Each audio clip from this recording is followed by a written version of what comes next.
नमस्कार साथियों। आज के हम अपनी इस क्लास में अपना आगे के ऑब्जेक्टिव क्वेश्चन कंप्लीट करते हैं।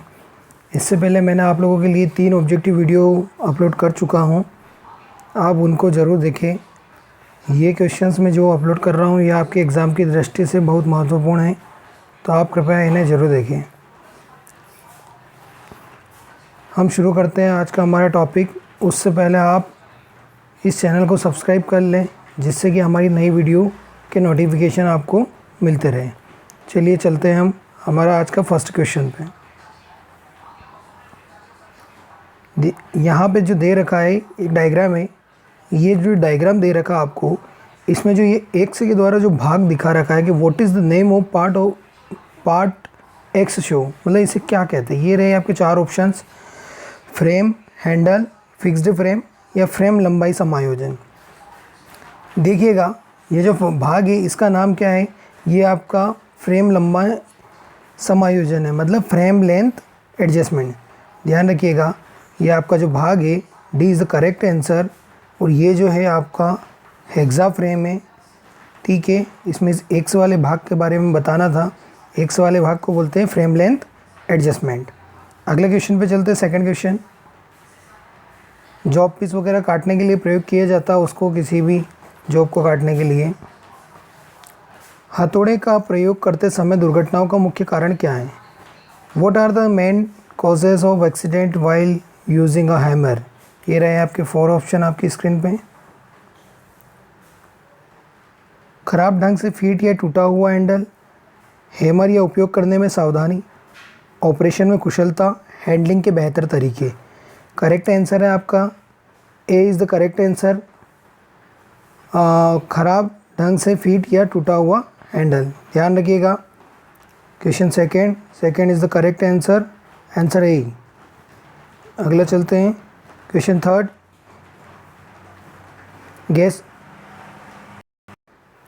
गैस वेल्डिंग में सुरक्षा के लिए क्या उपाय हैं? What are the solution for the safety in the gas welding? सुरक्षा निर्देश का ज्ञान न होना, क्षति के लिए होज और गेज जांच करना, सिलेंडर की सर्वाधिक जांच करना, ज्वलनशील पदार्थ से मुक्त कार्य क्षेत्र। इसका करेक्ट आंसर आपका D, work area free from flammable material. याद रखिएगा D is the correct answer. अगला क्वेश्चन है आपकी स्क्रीन पे फोर्थ, आर्क की चमक के कारण आंखों में जलन होने वाले व्यक्ति के लिए क्या उपचार देना चाहिए? What is the treatment to a person having eye irritations caused by arc flash? ये रहे आपके 4 options: use air drop, use eye drop, use nose drop या यूज़ वाटर ड्रॉप। तो जैसा कि ये नाम से ही पता चल रहा है आंखों की सुरक्षा के लिए, इसलिए हमें किसका प्रयोग करना चाहिए? यूज़ आई ड्रॉप का। B is the correct answer, B is the correct answer. अगला क्वेश्चन है आपका,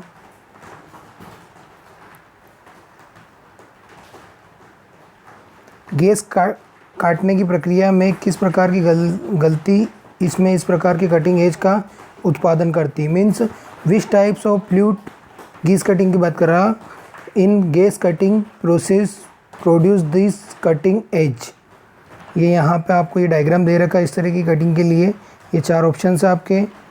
अत्यधिक कम काटने की गति, नोक टिप वाल प्लेट से बहुत ऊंची होना चाहिए, नोज़ल टिप का प्लेट के करीब होना चाहिए और नोज़ल को बहुत अधिक ऑक्सीजन प्रदान करना चाहिए। करेक्ट आंसर आपका बी, नोक टिप प्लेट से बहुत ऊंची होनी चाहिए, ठीक है।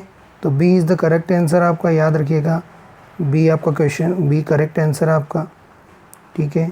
ये आपका B option is the correct. अगला क्वेश्चन चलते हैं 6th क्वेश्चन,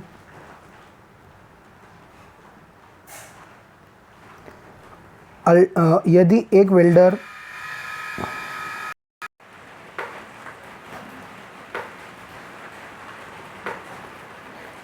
हाँ 6th क्वेश्चन है हमारा, यदि एक वेल्डर उन किरणों के संपर्क में आता है तो अल्ट्रावायलेट और इंफ्रारेड किरणों का क्या प्रभाव होता है? What is the effect of ultraviolet and infrared ray if a welder explosive to the ray. तो ये रहे आपके 4 ऑप्शन आपकी स्क्रीन पे।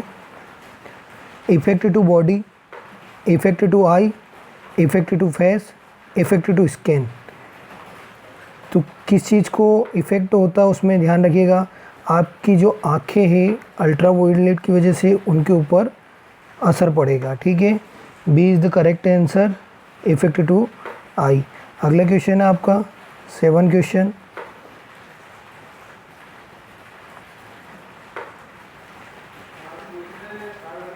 गैस काटने की प्रक्रिया में अनियमित ड्रैग लाइन्स बनाने के क्या कारण हैं? What is the reasons for forming of irregular draglines in gas cutting process. ये यहाँ पे आपका ये डायग्राम, इस तरह की कटिंग को करने की क्या प्रोसेस है, ये रहा है आपको 4 options. Low oxygen pressure, excess acetylene pressure, excess oxygen pressure, low acetylene pressure. Correct answer है आपका low oxygen pressure. 7 is the correct answer है लो ऑक्सीजन प्रेशर। अगला क्वेश्चन है आपका 8 क्वेश्चन आपकी स्क्रीन पे। आर्क वेल्डिंग से किस प्रकार के ट्रांसफार्मर का उपयोग किया जाता है? Which type of transformer used in arc welding? Step up, step down, 1-to-1, capable of increasing supply voltage? Answer is the correct B, step down. ध्यान रखिएगा, B is the correct answer. अगला question है 9 question आपकी screen पर।